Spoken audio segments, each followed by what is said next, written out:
What if a story about a blind man seeing for the first time isn't really about blindness at all? What if it's a coded message written by a community in crisis, smuggling their own painful history into the life of Jesus? John chapter 9 is one of the most brilliantly constructed narratives in the New Testament. It operates on three layers simultaneously. We're going to peel back every one of them. To understand this story, we first need to understand the community that produced it. John's community was a sect, not as an insult, but in the sociological sense, a group with sharp walls between insiders and outsiders. This worldview generated the gospel's distinctive binary language: light versus dark, above versus below, children of God versus children of Satan. There is no middle ground in John's world. You are on one side of the wall or the other. The surface layer of John 9 is a healing miracle. Jesus encounters a man born blind, makes mud, anoints his eyes, and sends him to wash in the pool of Siloam. The man washes and sees. Simple, powerful, a straightforward healing account. If the story ended here, it would be remarkable but unremarkable. One more miracle in a gospel full of them. But then, 12 verses in, the author drops a single detail that changes everything. Verse 13, they brought to the Pharisees the man who had formerly been blind. Now it was a Sabbath day when Jesus made the mud and opened his eyes. The Sabbath, the narrator withheld this detail for 12 verses, then deployed it to pivot the entire genre of the story. This is no longer a miracle account, it's a legal controversy. The question shifts from, can Jesus heal, to, is it lawful to heal on the Sabbath? The Pharisees interrogate the healed man. They summon witnesses. The story now reads like a trial transcript. But there's a third layer, the deepest one. An allegory is an extended narrative where characters and events systematically represent something else. Watch what happens to the blind man after his healing. He doesn't just receive sight, he makes a series of escalating confessions about Jesus, and as his faith grows, the pressure on him intensifies until the authorities expel him from the synagogue. Then Jesus finds him and receives his worship. This mirrors a very specific experience: the journey of a convert entering John's community, healed, interrogated, expelled, and finally received by Christ. Now let's look at the verse that cracks the whole allegory open.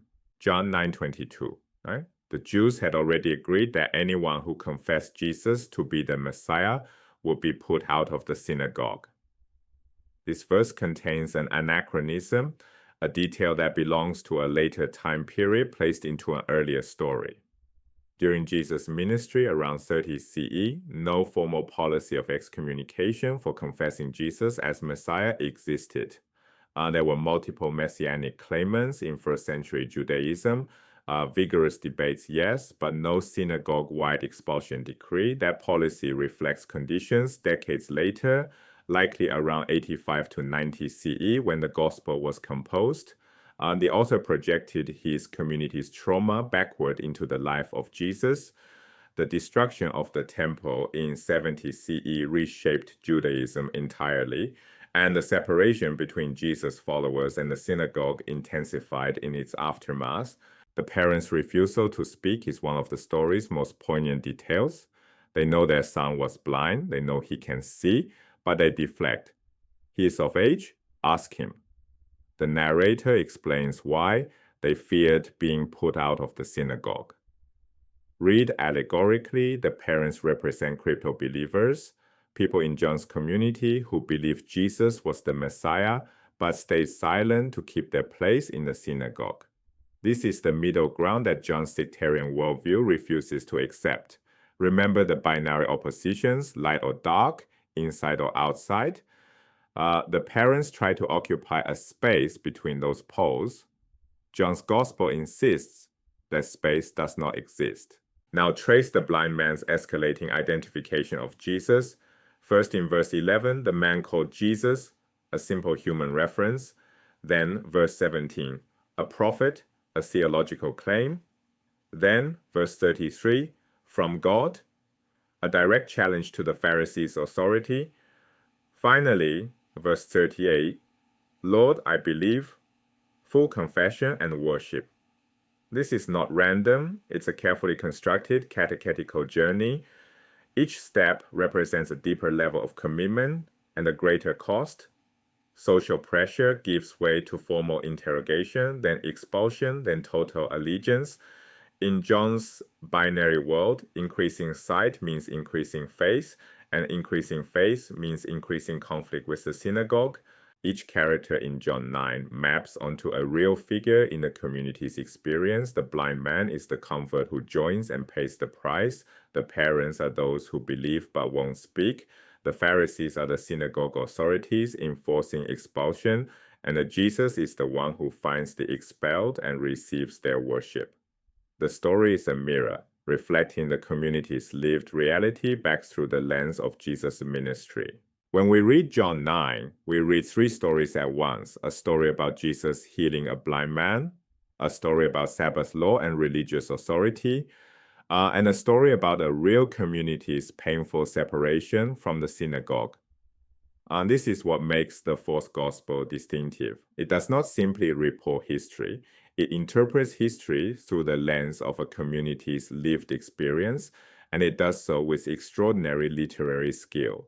Apply this layered reading method to the rest of John.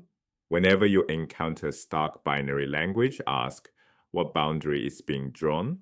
Whenever a detail seems anachronistic, ask, whose experience is being projected into the narrative? This is how critical biblical scholarship reads ancient texts, not to diminish them, but to understand the real human communities behind them. Jesus says, I came into this world for judgment, so that those who do not see may see, and those who do see may become blind.